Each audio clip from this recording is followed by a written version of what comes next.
I think one of my very favorite courses to teach at Prescott College combines rock climbing and yoga. And the two practices have so much to offer towards what I really find is essential and important to adventure educators. And that is that adventure educators really come to just know their own self. That we really, before we can lead other people, I think we have to have a greater sense of our own strengths, our own developmental needs, and really understand ourselves as a person, what challenges us, how do we face those challenges, how do we show up in the world.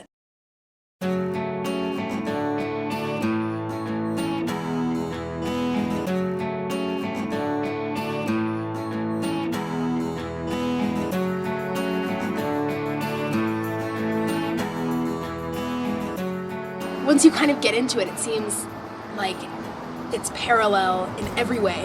When I'm on the wall, I'm thinking about the breathing techniques that we use in yoga to help calm myself, to help take the nerve out of my body so it can do what I'm asking it to do. And then when I'm sitting in yoga, I'm thinking about using my muscles until I cannot flex them anymore, using them until I'm so pumped that my body just gives out. It's like that's the definition of a good climb or a good practice to me when you're talking about rock or yoga. And doing them together is pretty spectacular because you witness all those parallels. There's something about that that's just really applicable to someone's journey through life, being able to push yourself to find where your limits are and to find where your comfort zone is and to dive into that discomfort and make yourself grow.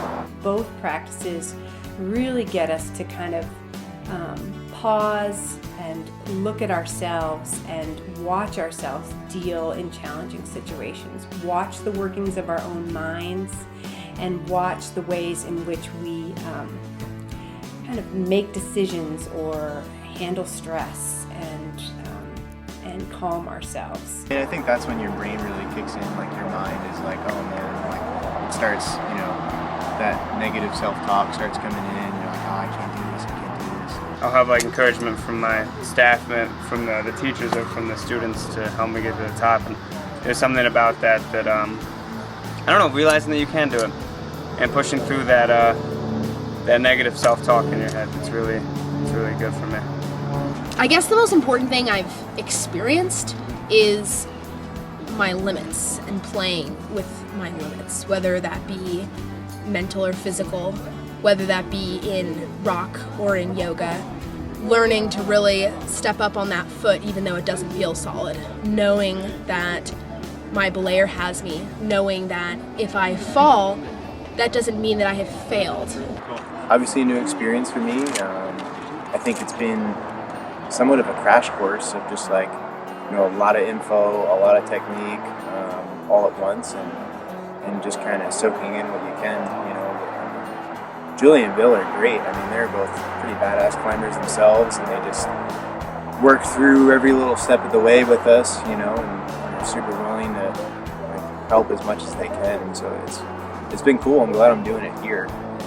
We do it every day. Like we show up, we get the gear out, and then we hop in a van and we go to a site and we set up the anchors.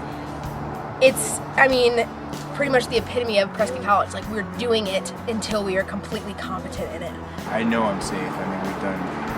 We've taken like every precaution possible, so it feels pretty safe most of the time. Rock climbing and yoga, it's just two super fun things to do, but that bring us to a place where we really can kind of look at our way in which we show up in life.